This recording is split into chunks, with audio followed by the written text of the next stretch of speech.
Hello बच्चों, कैसे हो सब। उम्मीद करती हूँ कि आप सब ठीक होंगे, है ना। तो बच्चों, आज हम पढ़ेंगे चांद वाली अम्मा। देखो, ये पेंटिंग दी गई है। इसमें इस पेंटिंग को कहते हैं वर्ली पेंटिंग, है ना। इसके अंदर ढूंढने की कोशिश करो कि क्या क्या छिपा है। ये एक कहानी बता रही है ना। देखो, ये बैग लेके ये सामान लेने जा रहे हैं बाजार से। ये पानी लेने जा रही है ना। देखो, ये मोर बैठा है यहाँ पर। ये पानी लेने जा रही है। ये देखो, ये कोई पशु है। ये लकड़ियाँ इकट्ठा करके ले जा रहे हैं। ये देखो, ये क्या है। ये भी कबूतर लग रहा है। और ये पेड़ है ना। तो बच्चों, क्या था हमारा, ये देखो, ये नीचे भी दी गई है, सुनाओ अपनी अपनी कहानी। तो आप इसके ऊपर कोई अपनी कहानी सुना सकते हैं, है ना। ये देखो, ये जाले उतार रही है, ये झाड़ू लगा रही है ना। ये पक्षी बैठे हैं, है ना बच्चों। पक्षी बैठे हुए हैं ये। और देखो, बच्चों, क्या दिया गया है। और ये देखो, ये पक्षी हैं, ये सामान लेने जा रही है। ये पंख है। तो ये इसे क्या कहते हैं, ये है वर्ली पेंटिंग, है ना। तो चलो चैप्टर को स्टार्ट करते हैं। इसको आपको ध्यान से देखना है और इमेजिन करना है कि ये क्या क्या बनाया हुआ है। ओके, आगे देखते हैं। चांद वाली अम्मा। तो देखो बच्चों, आपने चांद तो देखा ही होगा, हर रोज़ देखते हो, निकलता भी है ना। हम उसको चंदा मामा भी कहते हैं ना। हाँ, तो चलो स्टार्ट करते हैं। तुम शरारत तो करती ही होगी, कौन कौन सी शरारत करती हो। इन चीज़ों का इस्तेमाल तुम कोई शरारत करने के लिए कैसे करोगी। झाड़ू, पंख, कागज, गुब्बारा। तो आप इनके साथ कैसे शरारत कर सकते हो, है ना। गुब्बारे के साथ हम खेलते हैं, कागज़ के साथ हम वो जहाज बना के उड़ाते हैं, पंख के साथ भी, झाड़ू के साथ भी। तो चलो देखते हैं क्या दिया गया है इसके अंदर। बहुत समय पहले की बात है। एक बूढ़ी अम्मा थी, बिल्कुल अकेली। उसका अपना कोई न था। घर का कामकाज उसे खुद ही करना पड़ता था। सुबह उठकर कुएं से पानी लाना, खाना बनाना आदि। उसके साथ एक परेशानी थी। वह रोज़ सुबह उठकर घर में झाड़ू लगाती थी, है ना। झाड़ू लगाती थी तब तक तो सब ठीक रहता, पर जैसे ही वह आंगन में जाती और झाड़ू लगाने के लिए झुकती, तभी आसमान आकर उसकी कमर से टकराता। तो देखो, ये आसमान है और ये बूढ़ी अम्मा की कमर से टकरा रहा है। यह इसके साथ ठिठोली कर रहा है ना। ये बूढ़ी अम्मा क्या कर रही हैं, बूढ़ी अम्मा झाड़ू लगा रही हैं। अम्मा उसे घूर कर देखती तो वह थोड़ा हट जाता। फिर वह जैसे ही दोबारा झुकती, आसमान फिर अपनी हरकत दोहराता। 1 दिन, 2 दिन, 3 दिन लगातार यही क्रम चलता रहा। अम्मा झाड़ू लगाए और आसमान उसे तंग करे, है ना। एक दिन कुएं पर पानी भरने को लेकर अम्मा का किसी और से झगड़ा हो गया। अम्मा जरा गुस्से में थी। वह झाड़ू उठाकर आंगन में गई और जैसे ही झुकी, आसमान ने अपनी आदत के अनुसार उसे फिर छेड़ा। देखो, ये अम्मा का किसी औरतों के साथ झगड़ा हो रहा है ना। ये पानी लेने गई हुई है। अम्मा ने आव देखा ना ताव और कसकर एक झाड़ू आसमान को दे मारी। आसमान झट हट गया, पर वह भी अपनी आदत से मजबूर था। दूसरी बार फिर अम्मा के झुकते ही टक्कर मारने लगा। अम्मा ने फिर पूरी ताकत से उस पर वार किया। ये देखो, अम्मा झाड़ू के साथ आसमान पर वार कर रही है ना। ये बहुत तंग है, क्योंकि इसका औरतों के साथ झगड़ा हुआ था, है ना। आसमान को शरारत सूझी। एक बार उसने झाड़ू पकड़ ली। उधर अम्मा भी झाड़ू पकड़े थी। रस्साकसी शुरू हो गई। झाड़ू का ऊपर वाला हिस्सा आसमान पकड़े हुए था, तो नीचे वाला अम्मा। दोनों छोड़ने को तैयार नहीं थे। अम्मा चिल्लाई, छोड़ मेरा झाड़ू, मेरे पास एक यही झाड़ू है। तब भी आसमान ने नहीं छोड़ा। बूढ़ी अम्मा कब तक रस्साकसी करती थक गई। आसमान ने झाड़ू खींचना नहीं छोड़ा। अब वह झाड़ू के साथ ऊपर उठने लगा। उसके साथ साथ झाड़ू पकड़े हुए अम्मा भी ऊपर जाने लगी। वह चिल्लाई, मुझे नीचे छोड़ दो। आसमान ने कहा, अम्मा अब मैं तुम्हें नहीं छोड़ूंगा, ले चलूँगा ऊपर, वहीं झाड़ू लगाना है ना। ये देखो, ये आसमान झाड़ू पकड़े हुए अम्मा को ऊपर की तरफ खींच रहा है और अम्मा ऊपर जा रही है। ये देखो, ये देखो अम्मा कहाँ पर बैठी है? बादलों में बैठी है। अम्मा अब झाड़ू नहीं छोड़ सकती थी क्योंकि वह बहुत ऊपर पहुंच चुकी थी। तभी उसे वहां चांद दिख गया। झट अम्मा ने पैर बढ़ाया और चांद पर चढ़ गई। वह झाड़ू नहीं छोड़ी। आसमान को फिर शरारत सूझी। उसने सोचा, अम्मा तो चांद पर चढ़ गई हैं, यदि चांद उसकी मदद करेगा तो मैं हार जाऊंगा, इससे यहीं रहने दूं। ऐसा सोचकर उसने झाड़ू छोड़ दिया। अम्मा झाड़ू सहित चांद पर रह गई। वह इतनी थक गई थी कि झाड़ू पकड़े पकड़े ही चांद पर बैठ गई। आसमान ऊपर चला गया। उस दिन से आज तक बूढ़ी अम्मा झाड़ू पकड़े चांद पर बैठी है। तो ये किसकी लिखी हुई है? ये तारा निगम का लिखा हुआ चैप्टर है ना। चांद में हमें दिखती है ना एक बूढ़ी अम्मा। अगर ध्यान से देखें ना तो हमें एक बूढ़ी अम्मा दिखाई देती है ना। हम पहले बोलते भी थे चांद के अंदर एक बूढ़िया दिखाई दे रही है ना, तुम्हारी कल्पना से। तो ये आ गए आपके क्वेश्चन आंसर। तो चलो स्टार्ट करते हैं क्वेश्चन आंसर। तुम्हारी कल्पना से, बूढ़ी अम्मा चांद पर क्यों चढ़ गई? आसमान से अपना पीछा छुड़ाने के लिए अम्मा चांद पर चढ़ गई, है ना। चांद वाली अम्मा झाड़ू क्यों नहीं छोड़ना चाहती थी? चांद वाली अम्मा झाड़ू इसलिए नहीं छोड़ना चाहती थी क्योंकि उसके पास एक ही झाड़ू था। हम लिख सकते हैं ना। आगे देखते हैं, चित्रों को देखकर बताओ कि अम्मा के साथ कौन कौन रहता होगा। अम्मा के साथ आसमान, चिड़िया और चूहा रहते होंगे। उसके अंदर चित्र दिया गया है ना, तो आप उसमें देख सकते हैं। आसमान बार बार आकर अम्मा की कमर से क्यों टकराता था? तुम्हें क्या लगता है? आसमान को अम्मा को तंग करने में मज़ा आता है, इसलिए वह बार बार उनकी कमर से टकराता है। आगे देखते हैं, रूठना मनाना। जब बूढ़ी अम्मा उड़ी जा रही थी तो उन्होंने आसमान को हर तरह से मनाने की कोशिश की। बताओ उन्होंने क्या क्या कहा होगा? जब घबरा कर उन्होंने क्या कहा चांद से बूढ़ी अम्मा ने? तो क्या कहा? मैं गिर जाऊंगी, मत ले जा मुझे ऊपर। ये उन्होंने घबरा कर कहा। तो आप यहाँ पर लिख सकते हैं, मैं गिर जाऊंगी, मत ले जा मुझे ऊपर। आगे है गिड़गिड़ा कर अम्मा ने क्या कहा आसमान को? आसमान को कहा, बेटा आसमान मुझे छोड़ दो, मुझ बुढ़िया को मत परेशान कर।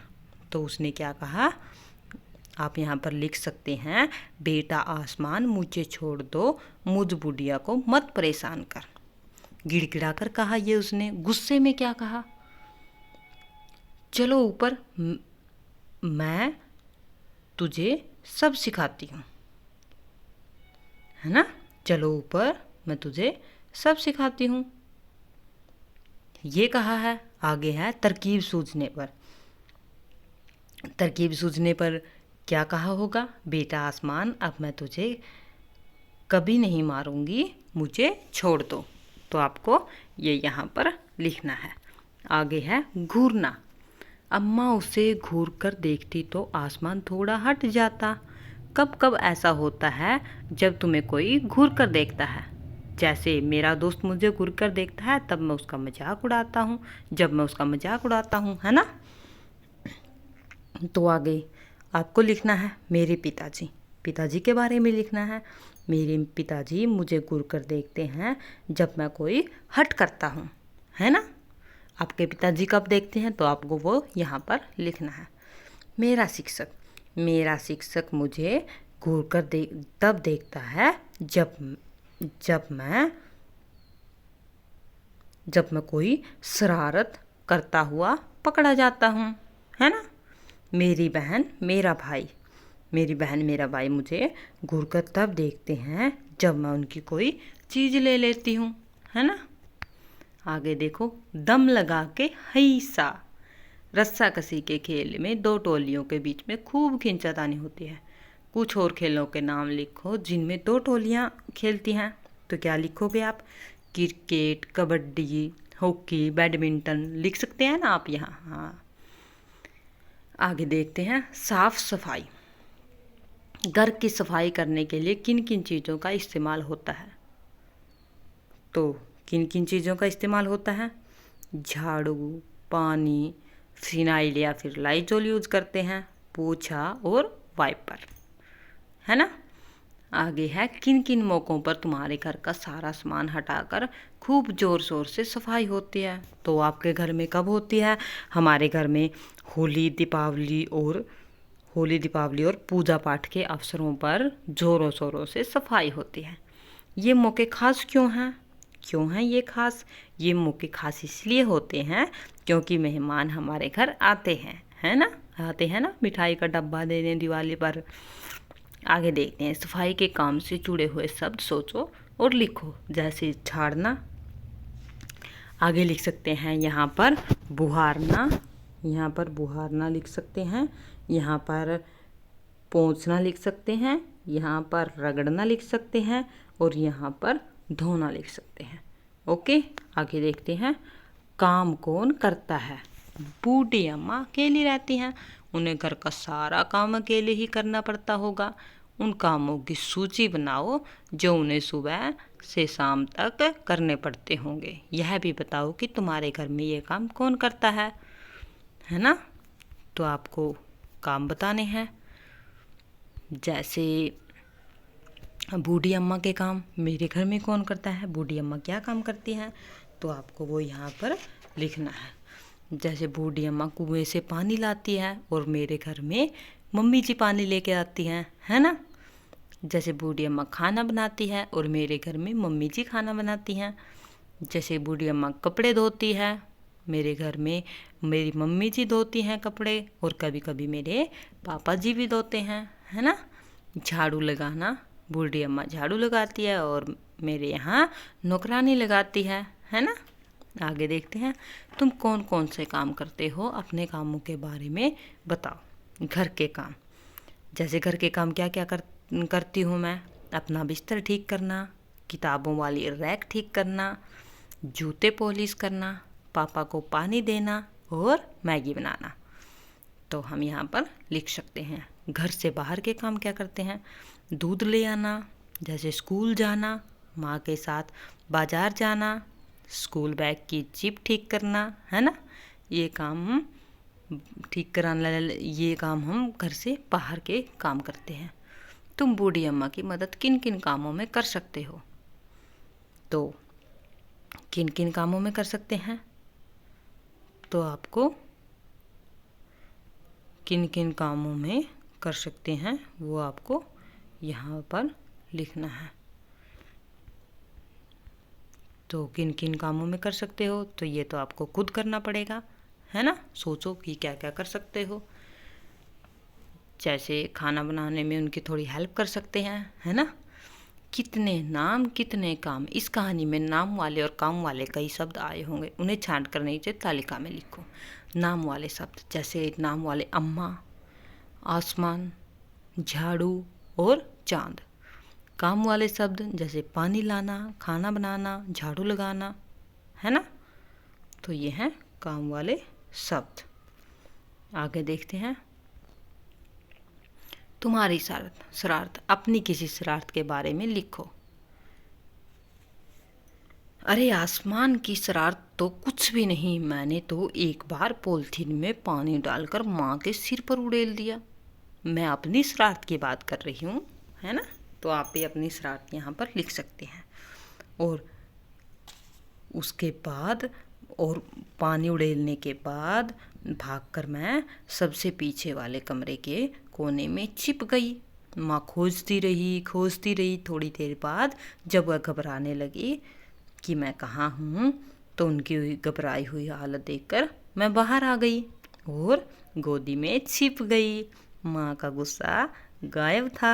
उन्होंने मुझे सीने से लगाया और बहुत प्यार किया, है ना। आगे देखते हैं। आगे दिया है, तुम्हें चांद में क्या दिखाई देता है, बनाओ। देखो क्या दिखाई देता है चांद के अंदर। तो आपको क्या करना है, यहाँ पर वो बनाना है।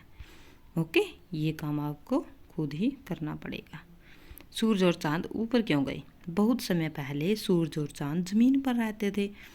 पानी उनका अच्छा दोस्त था और वे अक्सर उससे मिलने आते थे, लेकिन पानी कभी उनके घर नहीं जाता था। एक दिन सूरज ने पानी से पूछा, तुम कभी हमसे मिलने क्यों नहीं आते? पानी बोला, मेरे बहुत सारे दोस्त हैं, यदि मैं तुम्हारे घर आऊँ तो वे मेरे साथ आएंगे। उन सब के लिए तुम्हारे घर में जगह नहीं होगी। सूरज ने कहा, मैं एक बहुत बड़ा नया घर बनाऊंगा। सूरज ने सचमुच एक नया घर बनाया जो बहुत बड़ा है। उसने पानी को इस नए घर में बुलाया। पानी तरह तरह की मछलियों और उनके साथ रहने वाले दूसरे जानवरों के साथ सूरज के घर पहुंचा। पानी ने बाहर खड़े होकर पूछा, मैं अपने दोस्तों के साथ अंदर आ जाऊं? सूरज ने कहा, हाँ हाँ आ जाओ। पानी अंदर गया और कुछ ही देर में सूरज के घुटनों तक पानी भर गया। देखते ही देखते पानी सिर तक पहुंच गया। मछलियां और पानी के तमाम जानवर सूरज के घर में इधर उधर घूमने लगे। अंत में पानी इतना ऊंचा हो गया कि सूरज और चांद को छत पर जाकर बैठना पड़ा। लेकिन थोड़ी ही देर में पानी छत पर आ पहुंचा। अब सूरज और चांद क्या करते, कहाँ बैठते? वे भागकर आसमान पर पहुंचे। आसमान उन्हें इतना पसंद आया कि वे वहीं रहने लगे, है ना। तो ये थी छोटी सी स्टोरी सूरज और चांद की। तो आपको ये क्या करनी है, रीड करनी है। ओके, तो ये था हमारा आज का चैप्टर, और मिलते हैं एक नई चैप्टर के साथ कल दोबारा। ओके, चैप्टर बहुत ही इंटरेस्टिंग था, है ना। तो अब आज्ञा चाहते हैं, चलते हैं और मिलते हैं एक नए चैप्टर के साथ। ओके, बाय बच्चों।